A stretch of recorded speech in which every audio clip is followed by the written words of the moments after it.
Hello everyone and welcome to Kernel of Knowledge.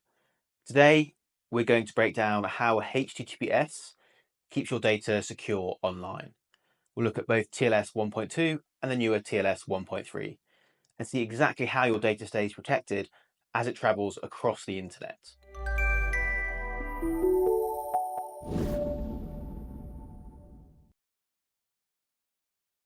Let's start with the basics. Here you can see two scenarios side by side, one with HTTPS and one with just HTTP.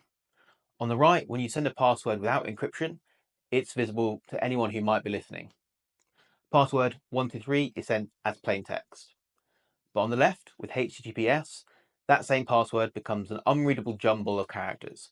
The password is encrypted, so no one can intercept and understand it. This is the fundamental protection that HTTPS provides.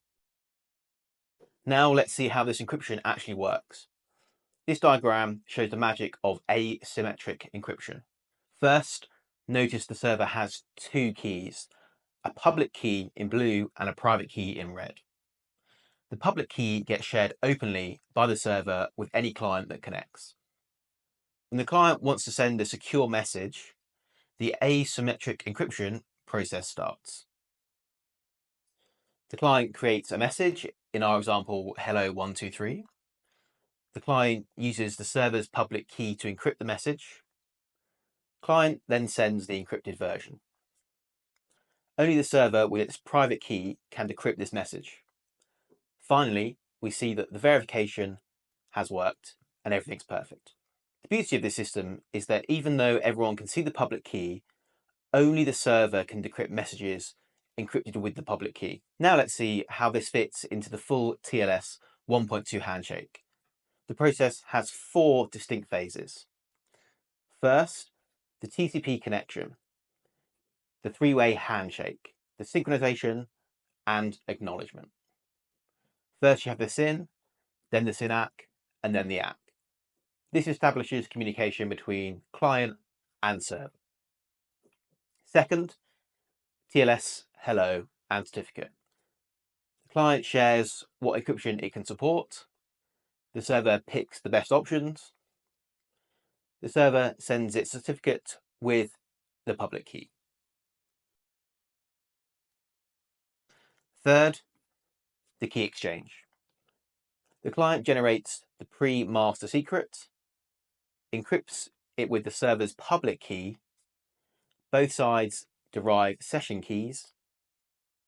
Change cipher spec signals it's time to switch to using the session keys.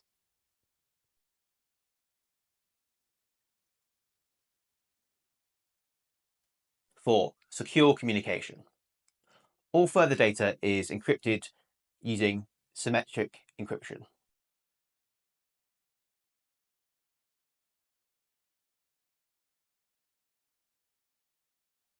TLS 1.3 brings some major improvements. On the left side, we look at TLS 1.3. It's a single round trip for faster connections. It uses Diffie-Hellman only for better security, and more of the handshake is encrypted. It only uses modern secure ciphers.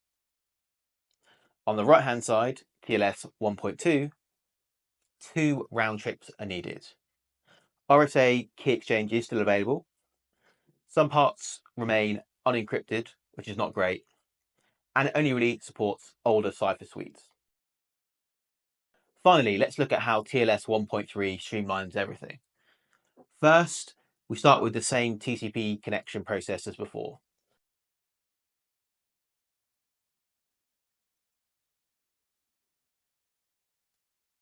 Second, a faster TLS handshake. The client includes the key share immediately. The server responds with everything at once.